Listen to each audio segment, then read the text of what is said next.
समाचार રાજકોટથી જસદણ વિંછિયા રોડ પર અકસ્માતની ઘટના બની છે। અકસ્માતમાં તાલાળાના નાયબ મામલતદારનું મોત નીપજ્યું। સાળંગપુરથી દર્શન કરીને તેઓ પરત ફરી રહ્યા હતા। કારનો અકસ્માત સર્જાયો। કાર ડિવાઈડર સાથે અથડાતા અકસ્માત સર્જાયો છે। ગંભીર અકસ્માતમાં કાર ચાલકનું ઘટના સ્થળે જ મોત થયું। આ દુર્ઘટનાને પગલે ઘટના સ્થળે લોકોના ટોળા એકત્ર થયા।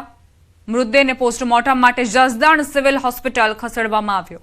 બનાવ અંગે જસદણ પોલીસ દ્વારા વધુ તપાસ હાથ ધરાઈ છે।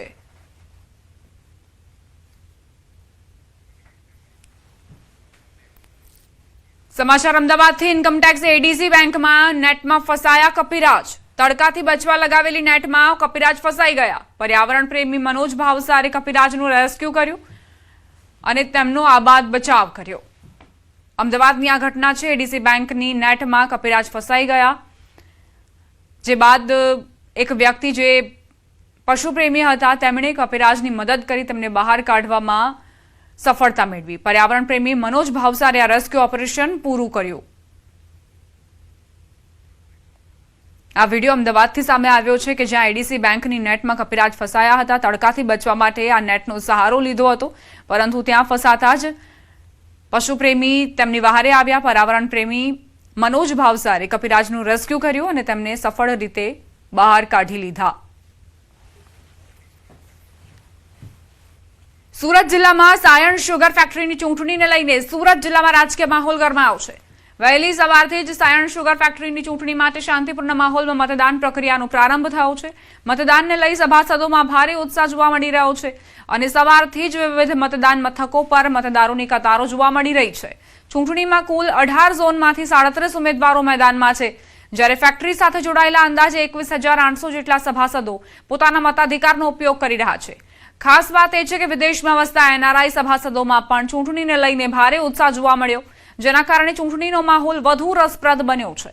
હવે મતદાન શરૂ થતા તમામ ઉમેદવારોનું રાજકીય ભાવિ મતદારોના હાથમાં છે। મતપેટીમાં કેદ થયેલા મતનું પરિણામ આગામી 11 ઓગસ્ટના રોજ જાહેર કરવામાં આવશે।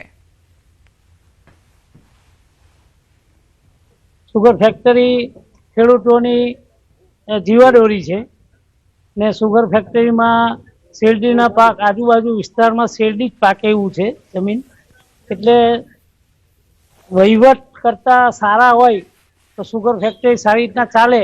લગભગ અપેક્ષિત મતદારોમાં 95% વોટિંગ થશે અને મને પૂરેપૂરો વિશ્વાસ છે જે રીતે 61 ઝોનમાં પરિવર્તનનું વાવાઝોડું ચાલી રહ્યું છે એ જ પ્રમાણે તમામ ઝોનોમાં પરિવર્તન નિશ્ચિત છે। આવતીકાલે પરમ દિવસે એ પરિણામ તમારી સામે આવશે। ખૂબ સરસ ઉત્સાહ છે, લોકો વિદેશથી પણ આવ્યા છે અને ખૂબ સારો રિસ્પોન્સ જોવા મળ્યો છે। કઈ રીતે લોકો મતદાન કરી રહ્યા છે? સુગર ફેક્ટરી અને શેરડી પકવતા ખેડૂતો કયા એવા મુદ્દાઓ ખાસ ધ્યાનમાં રાખે છે? ખેડૂત જાતે ખેતી કરે છે એટલે એને ખબર જ છે કે કયા મુદ્દા પર કોને વોટિંગ કરવું। સાયણ શુગર ફેક્ટરીમાં ચૂંટણીનું આયોજન 11 ઓગસ્ટે મતગણતરી હાથ ધરવામાં આવશે। 18 ઝોનમાં ચૂંટણીનો માહોલ ગરમ છે।